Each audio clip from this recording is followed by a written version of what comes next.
Hello dear friends, welcome back to another video. ഇന്ന് നമ്മൾ തയ്യാറാക്കാൻ പോകുന്നത് നല്ലൊരു മാർബിൾ കേക്കാണ്.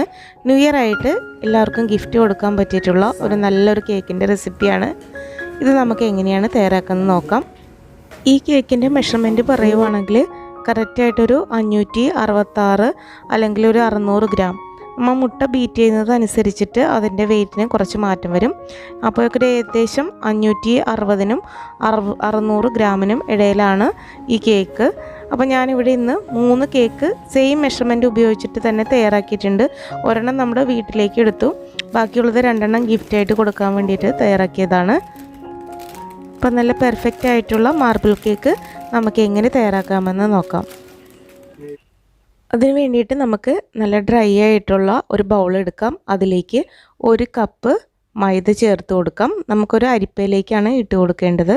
ഇനി ഇതിലേക്ക് നമുക്ക് 1 ടീസ്പൂൺ ബേക്കിംഗ് പൗഡർ ചേർത്ത് കൊടുക്കണം. എന്നിട്ടിത് നമുക്ക് നല്ലതുപോലെ ഒന്ന് അരിച്ചെടുക്കാം. അരിച്ചതിന് ശേഷം വിസ്ക് ഉപയോഗിച്ച് നല്ലതുപോലെ ഒന്ന് മിക്സ് ചെയ്ത് കൊടുക്കാം. ഇനി വേണ്ടത് നമുക്ക് ബട്ടറാണ്. ഞാനിവിടെ 100 ഗ്രാമിൻ്റെ ബട്ടർ എടുത്തിട്ടുണ്ട്. ബട്ടറിന് പകരം നിങ്ങൾക്ക് ഓയിൽ ചേർക്കാം, പക്ഷേ ആദ്യം നിങ്ങൾ ഓയിൽ ചേർത്ത് കൊടുക്കരുത്. ഇപ്പോൾ നമ്മൾ ബട്ടറും പഞ്ചസാരയും കൂടെ മിക്സ് ചെയ്യാനാണ് പോകുന്നത്. അപ്പോൾ ഓയിലാണെങ്കിൽ ഇപ്പോൾ ചേർത്ത് കൊടുക്കണ്ട, മുട്ട ബീറ്റ് ചെയ്തതിന് ശേഷം ചേർത്ത് കൊടുത്താൽ മതി. ഇനി നമുക്കിതിലേക്ക് 1 കപ്പ് പൊടിച്ച പഞ്ചസാര ചേർത്ത് കൊടുക്കണം. അപ്പോൾ നമുക്ക് ഒരു 1/4 കപ്പ് പൊടിക്കാത്ത പഞ്ചസാര എടുത്ത് പൊടിച്ച് കഴിയുമ്പോൾ നമുക്ക് 1 കപ്പ് പൊടിച്ച പഞ്ചസാര ലഭിക്കും. ഇത് നമുക്ക് വിസ്കോ എന്തെങ്കിലും ഉപയോഗിച്ചിട്ട് ആദ്യം ഒന്ന് ഇതുപോലെ ഒന്ന് മിക്സ് ചെയ്ത് കൊടുക്കാം. സ്പാച്ചില ഉപയോഗിച്ചിട്ട് നല്ലതുപോലെ ഈ പൊടിച്ച പഞ്ചസാര ഈ ബട്ടറിലേക്ക് നല്ലതുപോലെ ഒന്ന് മിക്സ് ചെയ്ത് കൊടുക്കണം. ഇത് പെട്ടെന്ന് തന്നെ മെൽറ്റായി വന്നോളും. പൊടിച്ച പഞ്ചസാര ആയതുകൊണ്ട് പെട്ടെന്ന് തന്നെ മെൽറ്റാവും. ബാക്കിയിരിക്കുന്ന പഞ്ചസാരയും കൂടെ നല്ലതുപോലെ മിക്സ് ചെയ്ത് കൊടുക്കാം. ശേഷം നമുക്ക് ബീറ്റർ ഉപയോഗിച്ചിട്ട് നല്ലതുപോലെ ഒന്ന് ബീറ്റ് ചെയ്ത് കൊടുക്കണം. ബീറ്റർ വിസ്ക് ഉപയോഗിച്ചിട്ട് ഇനി നല്ലതുപോലെ ഒന്ന് മിക്സ് ചെയ്ത് ഇത് നല്ലതുപോലെ ഒന്ന് സോഫ്റ്റാക്കി എടുക്കണം. ഇതിപ്പോൾ നല്ലതുപോലെ ബീറ്റായി വന്നിട്ടുണ്ട്. നമുക്കിതിലേക്ക് ഇനി 3 മുട്ടയാണ് ആവശ്യം. അപ്പോൾ 1 മുട്ടയായിട്ട് നമുക്ക് ഇതിനകത്തേക്ക് ഒഴിച്ച് കൊടുത്തിട്ട് ഒന്ന് ബീറ്റ് ചെയ്തെടുക്കണം. അപ്പോൾ മുട്ട ഇതിനകത്തേക്ക് ബീറ്റ് ചെയ്തെടുക്കുമ്പോൾ നമ്മൾ പിരിഞ്ഞതുപോലെ തോന്നും. അപ്പോൾ അങ്ങനെ ഇല്ലാതിരിക്കാൻ വേണ്ടിയിട്ട് നമുക്കിതിലേക്ക് 1 ടീസ്പൂൺ നമ്മൾ അരിച്ചു വെച്ചിരിക്കുന്ന മൈദയുടെ കൂട്ടിലെ ഡ്രൈ ഇൻഗ്രീഡിയൻസിൽ നിന്ന് 1 ടീസ്പൂണോ 1 ടേബിൾ സ്പൂണോ എടുത്ത് നമുക്കിതിലേക്ക് ഇട്ട് കൊടുത്തതിന് ശേഷം ബീറ്റ് ചെയ്യുവാണെങ്കിൽ നമുക്കത് പിരിമുട്ട അടിച്ച് ചേർക്കുമ്പോഴുള്ള പിരിച്ചിൽ പോലെയുള്ള ബാറ്ററിൻ്റെ കൺസിസ്റ്റൻസി നമുക്ക് മാറ്റാനായിട്ട് സാധിക്കും. ഇത് നല്ലതുപോലെ നമുക്കൊന്ന് മിക്സ് ചെയ്ത് കൊടുക്കാം. നമ്മളിതുപോലെ ചേർത്തില്ലെങ്കിലും ലാസ്റ്റ് നമ്മൾ മുട്ടയൊക്കെ ചേർത്തതിന് ശേഷം പിരിഞ്ഞിരുന്നത് പോലെ ഇരുന്നാലും നമ്മൾ ഡ്രൈ ഇൻഗ്രീഡിയൻസ് ചേർത്ത് കഴിയുമ്പോൾ ആ കൺസിസ്റ്റൻസിയൊക്കെ മാറി നമ്മൾ പെർഫെക്റ്റായിട്ട് തന്നെ കിട്ടിക്കോളും. ഇനി ഇതിലേക്ക് ബാക്കിയിരിക്കുന്ന മുട്ടയും ചേർത്ത് കൊടുക്കാം. ഒപ്പം തന്നെ ഡ്രൈ ഇൻഗ്രീഡിയൻസിൽ നിന്ന് 1-2 ടീസ്പൂൺ പൊടിയെടുത്ത് നമുക്കിതിലേക്ക് ഇട്ട് കൊടുത്ത് ഒന്നും കൂടെ നല്ലതുപോലെ ബീറ്റ് ചെയ്ത് നല്ല ഫ്ലഫി ആവുന്ന രീതിയിൽ ബീറ്റ് ചെയ്തെടുക്കാം. ഒരുവിധം നല്ലതുപോലെ ബീറ്റായി വന്നാൽ ഇതിലേക്ക് നമുക്കൊരു 1 ടീസ്പൂൺ വാനില എസൻസ് ചേർത്ത് കൊടുക്കണം. 1 പൊടിക്ക് ഉപ്പിട്ട് കൊടുക്കാം.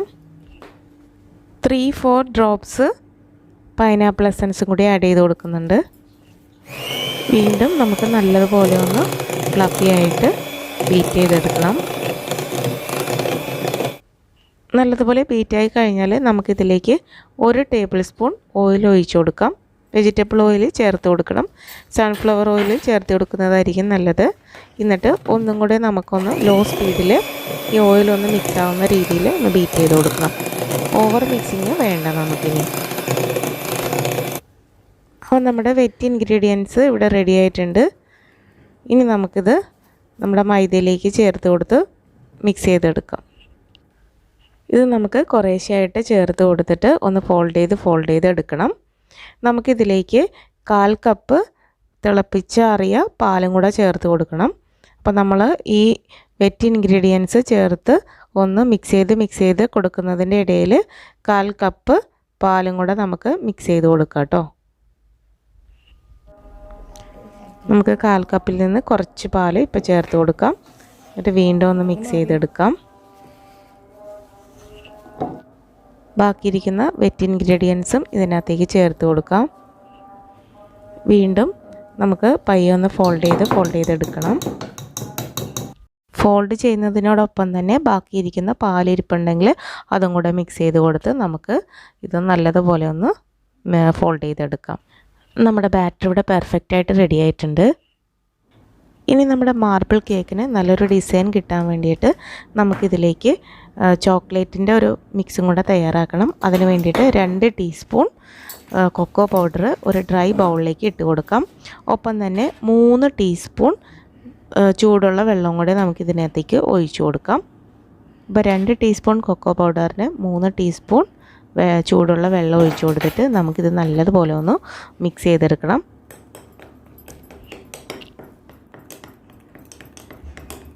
ഇനി നമ്മൾ നേരത്തെ തയ്യാറാക്കി വെച്ചിരിക്കുന്ന ബാറ്ററിൽ നിന്ന് കുറച്ച് ബാറ്റർ എടുത്ത് നമുക്ക് ഇതിലേക്ക് ചേർത്ത് കൊടുക്കണം.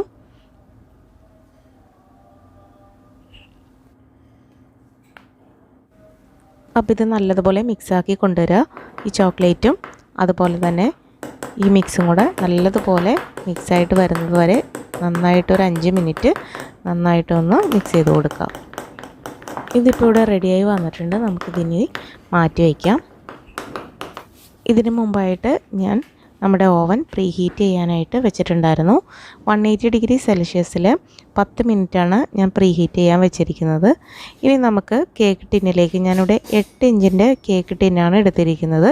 അതുകൊണ്ട് തന്നെ ഹൈറ്റ് കുറഞ്ഞിട്ട് കുറച്ച് പരന്ന കേക്കായിരിക്കും നമുക്ക് ലഭിക്കുന്നത്. ഇനി കേക്ക് ടിന്നിലേക്ക് നമുക്ക് ആദ്യം നമ്മുടെ വൈറ്റ് ബാറ്റർ ഒഴിച്ചു കൊടുക്കാം. ഇതുപോലെ നമുക്ക് ഇട്ട് കൊടുക്കാം. ഡിസൈനിങ് ഒക്കെ നിങ്ങളുടെ ഇഷ്ടം പോലെ ചെയ്യാം. എന്തായാലും നമ്മുടെ കേക്കിന് ഒരേപോലത്തെ ഡിസൈൻ ആയിരിക്കില്ല നമ്മൾ ചെയ്തു വരുമ്പോൾ. 3 കേക്കിനും ചെറിയ വ്യത്യാസങ്ങൾ നമുക്ക് ഡിസൈനിലൊക്കെ കൊണ്ടുവരാനും സാധിക്കും. നമുക്ക് ഒരേപോലത്തെ ഡിസൈൻ കിട്ടണമെങ്കിൽ നിങ്ങൾ അതുപോലെ തന്നെ ചെയ്ത് കൊടുക്കുക. ഇപ്പോൾ ഫസ്റ്റ് ലെയർ ഞാൻ ഇതുപോലെ നല്ലതുപോലെ ഒന്ന് പരത്തി കൊടുക്കുന്നുണ്ട്. ഇനി ഇതിന് മുകളിലേക്കാണ് നമ്മൾ ചോക്ലേറ്റിൻ്റെ മിക്സും കൂടെ ചേർത്ത് കൊടുക്കാൻ പോകുന്നത്. അപ്പോൾ നമ്മുടെ വൈറ്റ് മിക്സിൽ നിന്ന് കുറച്ച് ഭാഗം മാത്രമേ ഞാൻ ഇതിനകത്തേക്ക് ചേർത്ത് കൊടുത്തിട്ടുള്ളൂ. ബാക്കി അവിടെ ഇരിപ്പുണ്ട്. അപ്പോൾ ഇതുപോലെ നമുക്ക് ചോക്ലേറ്റിൻ്റെ മിക്സും കുറേശ്ശെയായിട്ട് ഞാൻ ഇതുപോലെ ചേർത്ത് കൊടുക്കുന്നുണ്ട്. ഇഷ്ടമുള്ള രീതിയിലൊക്കെ നിങ്ങൾക്ക് ഡിസൈൻ ചെയ്ത് കൊടുക്കാവുന്നതാണ്. ഞാനിപ്പോൾ ഇതുപോലെ ലൈൻ പോലെയാണ് ഇട്ട് കൊടുക്കുന്നത്. ഇതിന് മുകളിലേക്ക് ബാക്കിയിരിക്കുന്ന വൈറ്റ് മിക്സും കൂടെ നമുക്ക് ഇതിനകത്തേക്ക് ചേർത്ത് കൊടുക്കാം. ഇത് നമുക്ക് സ്പാച്ചിൽ ഉപയോഗിച്ചിട്ട് നല്ലൊരു ഈവൻ ആക്കി എടുക്കാം. ഇനി ഇതിന് മുകളിലേക്ക് നേരത്തെ നമ്മൾ ചെയ്ത പോലെ തന്നെ ചോക്ലേറ്റിൻ്റെ മിക്സ് നമുക്കിതുപോലെ ലൈനായിട്ട് വരച്ചു കൊടുക്കാം. ഇനി നമുക്കൊരു സ്ക്യൂവർ ഉപയോഗിച്ചിട്ട് നമുക്ക് ഇഷ്ടമുള്ള രീതിയിൽ ഡിസൈനൊക്കെ കൊടുക്കാം. ഞാനിതുപോലെ താഴേക്കും മുകളിലേക്കുമായിട്ട് ഇതുപോലെ ഡിസൈനൊക്കെ കൊടുക്കുന്നുണ്ട്. അങ്ങോട്ടും ഇങ്ങോട്ടൊക്കെ ചെയ്ത് നമുക്ക് ഡിസൈനൊക്കെ എങ്ങനെ വേണമെങ്കിലുമൊക്കെ നമുക്ക് കൊടുക്കാവുന്നതാണ്. അപ്പോൾ ഇതുപോലെ ഇരിക്കുന്നത് പോലെ തന്നെയായിരിക്കും നമ്മുടെ കേക്കിൻ്റെ ഡിസൈൻ വരുന്നത്. ചോക്ലേറ്റ് കുറച്ച് കൂടി പോവുകയാണെങ്കിൽ മുകൾ വശത്ത് അധികം വൈറ്റിൻ്റെ പാർട്ട് കാണില്ല. അപ്പോൾ ഞാൻ ഉണ്ടാക്കിയ രണ്ടാമത്തെ കേക്കിൽ വൈറ്റിൻ്റെ പാർട്ട് കുറവായിട്ട് ചോക്ലേറ്റ് സ്പ്രെഡായി പോയി. അപ്പോൾ നിങ്ങൾ ചോക്ലേറ്റിൻ്റെ പാർട്ട് കുറച്ച് മതിയെങ്കിൽ അതനുസരിച്ചിട്ട് ഫ്രണ്ടിൽ നമ്മൾ ഫസ്റ്റത്തെ പോർഷനിൽ നമ്മൾ അധികം ചോക്ലേറ്റ് ഇട്ട് കൊടുത്തു കഴിഞ്ഞാൽ നമുക്ക് ചോക്ലേറ്റിൻ്റെ ആയിരിക്കും കൂടുതൽ ഡിസൈൻ കാണാൻ സാധിക്കുന്നത്. അപ്പോൾ രണ്ടാമത്തെ എൻ്റെ കേക്ക് അതുപോലെ ചോക്ലേറ്റിൻ്റെ മിക്സായി പോയി കൂടിയത്.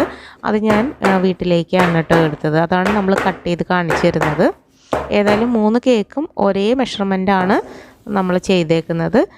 ഡിസൈനിങ്ങിൽ മാത്രമാണ് വ്യത്യാസം. ഇനി നമുക്കിത് 180 ഡിഗ്രി സെൽഷ്യസിൽ ഒരു 45 മിനിറ്റ്സ് നമുക്ക് ബേക്ക് ചെയ്തെടുക്കാം. നമ്മുടെ കേക്ക് ഇവിടെ ബേക്കായി വന്നിട്ടുണ്ട്. നല്ല പെർഫെക്റ്റായിട്ട് തന്നെ വന്നിട്ടുണ്ട്. ഒന്നും തന്നെ ക്രാക്കൊന്നും വന്നിട്ടില്ല. രണ്ടാമത്തെ കേക്കും കൂടെ ഉണ്ടാക്കി. രണ്ടാമത്തെ കേക്കിൻ്റെ മുകളിൽ ചോക്ലേറ്റിൻ്റെ പോർഷൻസ് കുറച്ച് കൂടുതലായി പോയിട്ടോ. അത് ഞാനപ്പോൾ വീട്ടിലെ ആവശ്യത്തിന് വേണ്ടി എടുത്തു. അപ്പോൾ ബാക്കി ആദ്യം ഉണ്ടാക്കിയതും മൂന്നാമത് ഉണ്ടാക്കിയതും ഞാൻ ഒരു ഗിഫ്റ്റായിട്ട് കൊടുക്കാൻ വേണ്ടിയിട്ട് ഉണ്ടാക്കിയതാണ്. അപ്പോൾ നമുക്ക് രണ്ടാമത്തെ കേക്കാണ് ഞാൻ മുറിക്കുന്നത്. ചോക്ലേറ്റ് മോൾ ഭാഗത്ത് കൂടുതലായിട്ട് സ്പ്രെഡ് ചെയ്ത ചോക്ലേറ്റാണെന്ന് ഞാനിപ്പം മുറിച്ച് കാണിക്കുന്നത് കേട്ടോ. അത് നമ്മൾ വീട്ടിലേക്ക് വേണ്ടിയിട്ട് എടുത്തിട്ടുണ്ട്. അത് നല്ല പെർഫെക്റ്റ് ആയിട്ട് തന്നെ വന്നിട്ടുണ്ട്. മുകളിൽ ചോക്ലേറ്റിൻ്റെ ഒരു അംശം കൂടിപ്പോയെന്ന് മാത്രമേ ഉള്ളൂ. അപ്പോൾ നിങ്ങൾ ഇതൊന്ന് ട്രൈ ചെയ്ത് നോക്കുക. നല്ല അടിപൊളിയായിട്ടുള്ള റെസിപ്പിയാണ്. അപ്പോൾ ഇതുപോലെയുള്ള റെസിപ്പികൾക്കായിട്ട് നമ്മുടെ ചാനലൊന്ന് സബ്സ്ക്രൈബ് ചെയ്ത് സപ്പോർട്ട് ചെയ്യുക. അപ്പോൾ നല്ല നല്ല റെസിപ്പികളുമായിട്ട് നമുക്ക് വീണ്ടും കണ്ടുമുട്ടാം. Okay, bye, thank U.